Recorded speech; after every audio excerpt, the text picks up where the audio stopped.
बिस्मिल्लाहिर्रहमानिर्रहीम। मैं हूं ताहिर ढिंडसा और आप देख रहे हैं SD TV।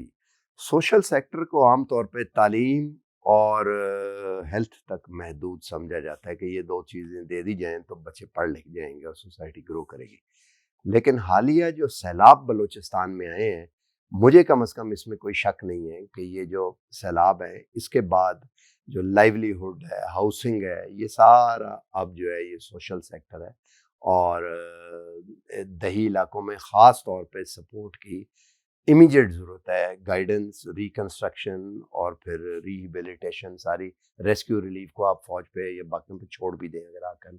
बलूचिस्तान में कुछ अरसे से मैंने ख़ुद भी लोगों से मेरा हुआ रब्ता, एक ऑर्गेनाइजेशन बड़ी अच्छी काम कर रही थी और बलूचिस्तान रूरल सपोर्ट की भी थे उस, और अभी भी वो काम कर रहे हैं।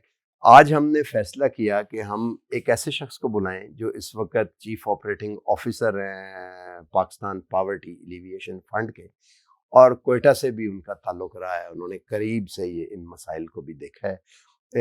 नादर गुल वड़ाई साहब, वेरी वार्म वेलकम, और हमें थोड़ा सा इस बारे में बताएं, फिर हम आगे इस पर गुफ्तगू जारी रखते हैं। जी बहुत शुक्रिया। बेसिकली ये कि जो इस साल जो फ्लड आया, ये पिछले 30 साल का रिकॉर्ड ऑलमोस्ट इसने तोड़ा है। और जो लास्ट सेवियर फ्लड था वो 2010 का था, और उसमें अगर मैं देखूं तो बलूचिस्तान में कोई 12 डिस्ट्रिक्ट अफेक्ट हुए थे। इस वक्त बलूचिस्तान के 32 अजला अफेक्टेड हैं। और सिमिलरली सिंध के अंदर आप देख लें, पंजाब के अंदर देख लें, KP में आप देख लें, तो अ, ये बेसिकली क्लाइमेट चेंज के असरात हैं। और जैसे आपको पता है कि पाकिस्तान जो है ना, हमारी overall contribution to carbon emission is only 0.9%। लेकिन जो वेरी जो इफेक्ट हैं क्लाइमेट चेंज के, उसमें दुनिया के जो वर्स्ट अफेक्टेड ममालिक है उनमें से 8वां नंबर हमारा है। तो हम कंट्रीब्यूटर नहीं है इस क्लाइमेट चेंज के हवाले से, हमारी कंट्रीब्यूशन बहुत कम है उसकी डिवास्टेशन के हवाले से, लेकिन उसके जो तबाही होती है उसके हम शिकार हैं। तो it's part of basically climate change, उसके इफेक्ट हैं ये सारे।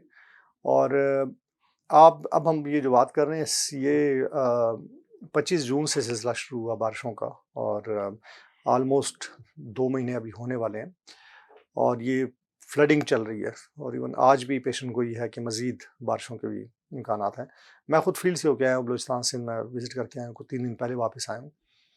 सूरत हाल बहुत नागुफ्तबे है, उसमें लोग बिल्कुल ओपन सड़कों के ऊपर बैठे हुए हैं, घर उनके डूब गए, रोड इंफ्रास्ट्रक्चर तबाह हो गया।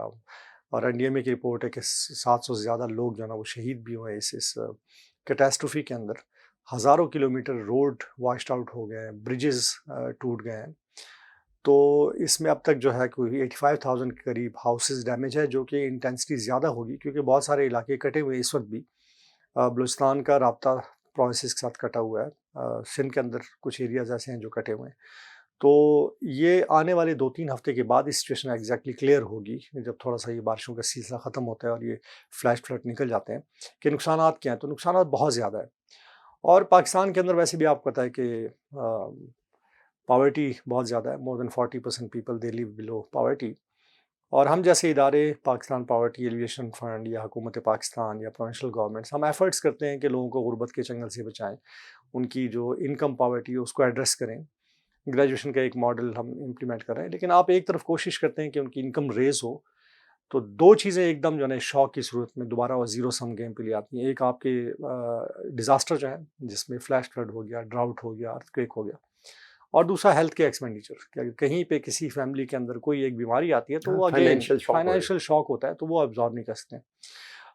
इस कैटास्ट्रोफी के अंदर अभी जो इमीडिएट है नीड, वो तो जो रिलीफ में चाहिए होता है कि लोगों के पास फूड नहीं है, उनके पास टेंट नहीं है, शेल्टर की ज़रूरत है।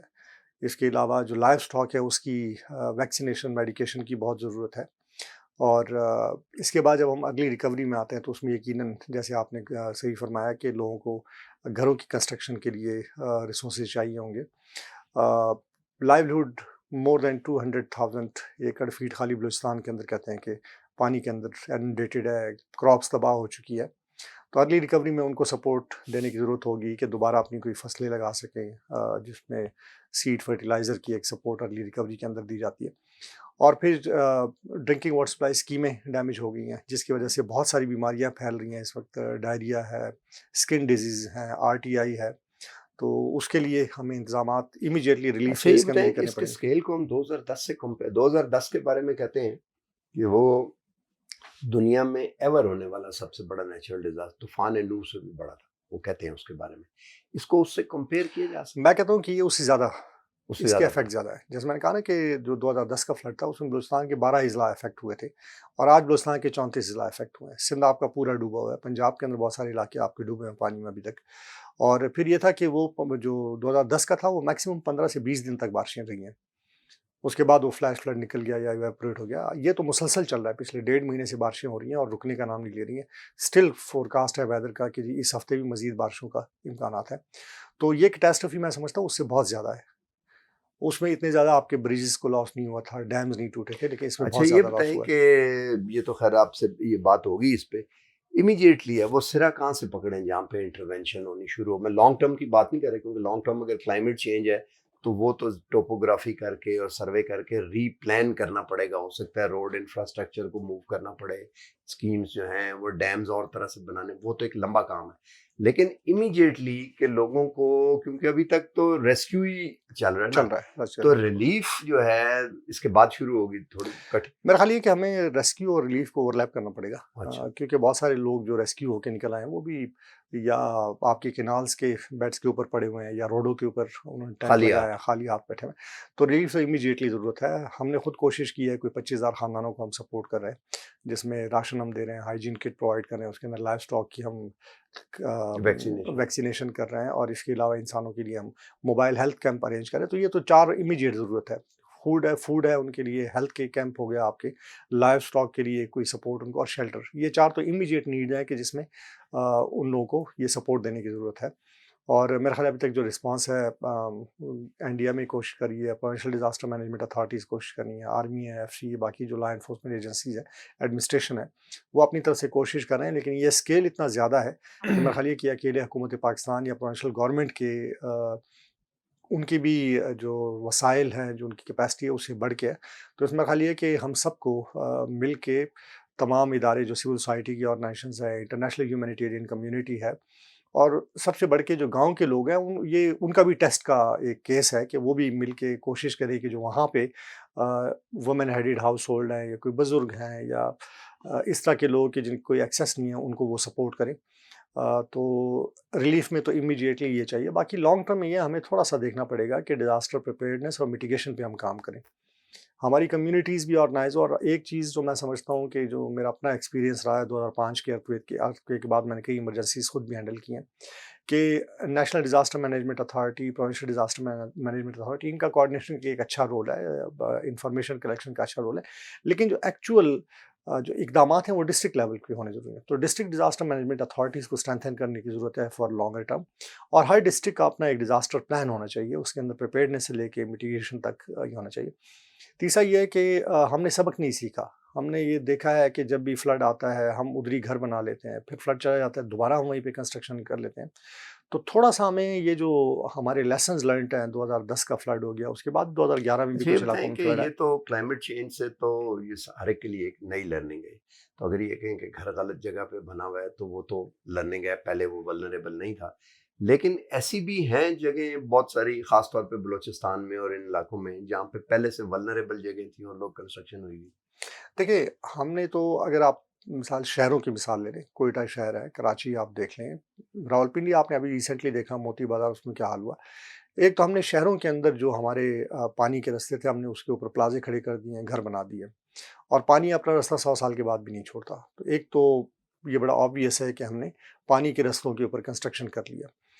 अब बलूचिस्तान हालाँकि बहुत वसी एरिया है, टोटल 1 करोड़ 20 लाख आबादी है हमारी, 3,47,000 स्क्वायर किलोमीटर एरिया है हमारा। लेकिन फिर भी हमने पानी के रास्ते में ही घर बनाए हुए हैं। तो मेरा ख़्याल एक तो ये है कि ओवरऑल हमें जो हाउसिंग सेक्टर है उसको देखने की ज़रूरत है, और हुकूमत को इस पे इक़दामात लेने चाहिए कि ठीक है, रूरल एरियाज़ हैं, वहाँ पे ज़मीन भी बहुत है, लोग खुले-खुले घर बना लेते हैं।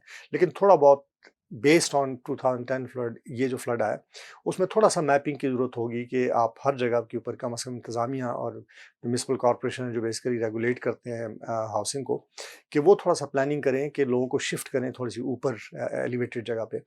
और बाकी जो एरिया है जैसे हमारे जो प्लेन एरियाज़ हैं सिंध के अंदर है, बलूचिस्तान में ये लसबेला, जाफराबाद, इस तरह के एरिया है, इनमें भी जिस तरीके से हम रोड इंफ्रास्ट्रक्चर को थोड़ा सा एलिवेट करते हैं, आप देख लें कि हर फ्लड के अंदर जो भी इमरजेंसी आती है लोगों की आखिरी पनाहगाह जो रोड होता है, सड़क होती ठीक है, क्योंकि सड़क थोड़ी सी ऊपर है, तो हमें वो सड़क को पैमाना बना के उसके मुताबिक थोड़ा सा हाउसिंग को रेज करने की ज़रूरत है। तो जहाँ भी हम घर बनाए उसको थोड़ा सा एलिवेट कर दें, तो मेरे ख्याल ये एक सोल्यूशन होगा इसका। आखिरी प्रोग्राम लंबा हो रहा है, आखिरी पे कोई एक दो सजेशन जो आप समझते हैं, क्योंकि किसी एक प्लेयर या स्टेक होल्डर के तो बस की बात नहीं है। मेरा ख्याल ये है कि इसमें एक तो ये है कि मुखिया ज़ात को आगे आने की ज़रूरत है। सबसे पहले तो चैरिटी बिगिन्स एट होम। उसके साथ-साथ हुकूमत पाकिस्तान को इस वक़्त देखना पड़ेगा कि जो डेवलपमेंट के फ़ंड है उसको किस तरीके से रिलीफ़ अर्ली रिकवरी की तरफ वो थोड़ा-सा मोबिलाइज़ कर सकते हैं। तीसरा मैं ये कहूँगा कि अक्सर हमने यही देखा है कि इस तरह की कैटास्ट्रफ़ीज़ के अंदर जो माज़ूर लोग होते हैं, जो वुमेन हेडेड हाउस होल्ड हैं, उनकी दस्तरस नहीं होती रिलीफ़ आइटम की भी, और अ, उनको कुछ मिलता नहीं है, वो लाइनों में दूर खड़े रहते हैं, कोई होता नहीं है। तो मेरा ख़्याल ये है कि थोड़ा-सा जो हमारे लोग हैं, जो खुद भी अफ़ेक्टेड हैं, मैं समझता हूँ, लेकिन कम से कम ये कि अपने-अपने इलाकों में इंक्लूसिवनेस को एंश्योर करें कि इस तरह के लोग जो इंतहाई वल्नरेबल हैं, वो खुद आगे बढ़ के उनको सपोर्ट करें। और बाकी ये है कि चैलेंजेस बहुत ज़्यादा हैं इस वक़्त। मिटिगेशन के मुतालिक क्या चैलेंजेस है? क्योंकि मैं इसलिए ख़ास तौर पे सवाल इसलिए पूछ रहा हूँ कि यहाँ पर अर्ली पैटर्न था कि दरिया swell-up होता है तो सैलाब आता है पंजाब वगैरह में, तो मिटिगेशन में वो बंद बनाना वो सारी चीज़ें, लेकिन ये तो प्रेसिपिटेशन डायरेक्ट है, तो इसमें मिटिगेशन के लिए आप क्या सजेस्ट करते हैं, कोई एक देखिए, चीज़? मिटिगेशन के लिए अगेन आपको देखना पड़ेगा कि जो फ्लड मैपिंग करनी पड़ेगी। मैपिंग करनी पड़ेगी, और फ्लड प्रोटेक्शन वॉल्स इसके लिए आपको अरेंज करने पड़ेंगे। करनी चाहे पड़ेगी। रेन भी होती है तो रेन की जो गुज़रगाहें हैं बेसिकली, वो जहाँ-जहाँ से गुज़रती है वहाँ पे आपको अरेंजमेंट करनी पड़ेगी। और मैपिंग बड़ी आसान है। आप देख लें कि एक 2010 फ्लड में कौन से एरिया अफ़ेक्ट हुए हैं, उधर डैम 2022 में बना कौन लें से अफ़ेक्ट अगर हुए हैं। पॉसिबल हो डैम बना लें, उसके साथ फ्लड प्रोटेक्शन वॉल बना लें जहाँ-जहाँ से देखते हैं कि इसका इफ़ेक्ट हुआ है। और तीसरा ये है कि अभी हमें थोड़ा-सा ज़रूरत होगी कि हम अर्ली रिकवरी और रिहैबिलिटेशन को भी फ़ोकस करें। अक्सर मेरा अपना एज़ ए ह्यूमैनिटेरियन वर्कर ये एक्सपीरियंस रहा है कि रिलीफ़ के अंदर और अर्ली रिकवरी के अंदर तो इदारे बहुत ज़्यादा गर्म होते हैं, बड़ा कोशिश भी करते हैं। लेकिन जब रिहैबिलिटेशन पे आते हैं तो हम बिल्कुल खामोश हो ये जाते हैं। बताएं आखिरी सवाल, वर्ल्ड बैंक में मैंने वो खुद एज ए एम्प्लॉय इसको मैंने कवर किया हुआ है और काम शाम में कम्युनिकेशन साइड पे कर रहा था, तो मैंने ये जलजले वाला 2000 रूरल रिकंस्ट्रक्शन में वर्ल्ड बैंक और जो अर्बन है उसमें एडीबी का, तो काफ़ी तरह वो बड़ा कश्मीर में आप जाके देखें उन्होंने स्टैंडर्ड इम्प्लीमेंट किए कि वो जो धज्जी का घर कैसे बनेगा और वो सारा उन्होंने वो काफ़ी उन्होंने अच्छा उसमें उस तरह का आप 2005 में समझते हैं कि कोई काम होना चाहिए? बिल्कुल उस 2005 में पीपीएफ ने बेसिकली वर्ल्ड बैंक की और बाकी दोनों की फंडिंग से 1,22,000 घर बनाए थे, जो कि अर्थक्वेक रेजिस्टेंट भी थे हाँ, और बनाए प्रॉपर थे, डिज़ाइन की वो बिल्कुल, था। तो बिल्कुल उस तरह की ज़रूरत है कि हम ज़रूरत है। थोड़ा-सा आप समझते हैं कि डोनर से क्योंकि सिर्फ वर्ल्ड बैंक की कोई 1 डेढ़ बिलियन डॉलर की थी और इसी तरह एडीबी 2-3 बिलियन, तो आप समझते हैं कि पाकिस्तान को अप्रोच करना चाहिए देखिए जी, मैं तो ये समझता हूँ कि फॉर दिस? क्लाइमेट चेंज जो है इसमें हम कंट्रीब्यूटर नेग्लिजिबल हैं। हमारी कंट्रीब्यूशन बहुत कम है क्लाइमेट चेंज में, कार्बन एमिशन के अंदर। तो हमारे ऊपर जो असरात हैं वो बेसिकली हमारा किया धरता तो दूसरों नहीं का है, है। वो तो दूसरों का है, बेसिकली वेस्ट का है सारा। तो इस वक़्त उनको चाहिए कि वो कंपनसेट करें इसको, कि ये जो इफ़ेक्ट हमारे ऊपर आया है, और हम वैसे भी एक गरीब मुल्क हैं, सबको पता है। और उसमें हमारे जो अपने दोस्त मुल्क हैं उनको आगे आना चाहिए, मल्टीलैटरल, बायलैटरल डोनर्स को आगे आना चाहिए। तो मैं एप्रिशिएट करता हूँ, पिछले दिनों $1 मिलियन की ग्रांट यूएस ने भी दी है, लेकिन वो बहुत इनसिग्निफिकेंट है मेरे ख़्याल में, कि थोड़ा-सा डोनर को जनरसली देखना वो पड़ेगा इसमें। कॉपी पेंसिल दफ्तरों की खरीदने में खर्च हो जी, जाएगी। बिल्कुल। तो थोड़ा-सा ये है कि ये कैटास्ट्रॉफ़ी बहुत बड़ी है। इसके नुकसानात का अंदाज़ा आपको 2 हफ़्ते के बाद होगा, जब ये सेटलमेंट हो जाएगी, थोड़ा बारिशें कम हो जाएँगी, उसके बाद आपको पता लगेगा कि कुल कितने डैमेजेज़ हुए हैं। तो मेरा ख़्याल ये है कि इसमें ये अकेले हुकूमत पाकिस्तान या प्रोविंशियल गवर्नमेंट के बस की बात नहीं है कि पूरी रिहैबिलिटेशन एक्सरसाइज हम कर सकें। इसमें यकीनन वर्ल्ड बैंक को आगे आना पड़ेगा, एशियन डेवलपमेंट बैंक को आगे आना पड़ेगा, जो मल्टीलैटरल डोनर है, बायलैटरल डोनर है। और इसमें एक बात अच्छी है कि हुकूमत पाकिस्तान ने ऑलरेडी अपील लॉन्च कर दी है। अब यूनाइटेड नेशन सिस्टम जो है वो असेसमेंट कर रहा है इसकी। तो एक तो मैं यूएन से भी ये गुज़ारिश करूँगा कि असेसमेंट के साथ-साथ अपना रिस्पॉन्स भी स्टार्ट कर दें, क्योंकि इस वक़्त लोगों को फूड की बहुत शदीद ज़रूरत है। मेडिसिन की बहुत शदीद ज़रूरत है, लाइव स्टॉक की वैक्सीनेशन की बहुत ज़रूरत है, टेंटों की ज़रूरत है। तो असेसमेंट के साथ-साथ अगर रिस्पॉन्स भी यूएन की तरफ से लॉन्च हो जाए तो मेरे ख्याल है वो ज़्यादा उसका फ़ायदा होगा। बिल्कुल ठीक है। बड़ा मैं समझता हूँ कि इंटरेस्टिंग का लफ्ज़ ठीक नहीं है, बड़ी नेसेसरी और यूज़फुल गुफ्तगू थी जो इस वक़्त जानी चाहिए, लेकिन वक़्त की कमी है। आपने सुना कि कितना इम्पोर्टेंट है ये, और गवर्नमेंट ऑफ पाकिस्तान को भी इंटरनेशनल डोनर्स के साथ जहाँ से भी कुछ मिले इस पे एक मैसिव रिस्पांस देना चाहिए, क्योंकि ये जो social disaster, ultimately everything is social, तो ये सोशल डिजास्टर जब होते हैं तो दरअसल ये डिजास्टर होते हैं, लोग भूल जाते हैं कि यही वो डिजास्टर होते हैं कि जिनके नतीजे में बस औकात सोशल अनरेस्ट शुरू होता है, और फिर हम उसको काइनेटिक तरीक़ों से हैंडल करने की कोशिश करते हैं। बेसिक है कि उस काइनेटिक एनर्जी को अब इस्तेमाल कर लिया जाए रिलीफ, रेस्क्यू और रिहेबिलिटेशन की तरफ, और आगे मिटिगेशन के प्लानिंग और डेवलपमेंट और उसकी इम्प्लीमेंटेशन के लिए। आज तक के लिए इतना ही, मिलते हैं अगले प्रोग्राम में। अल्लाह हाफ़िज़।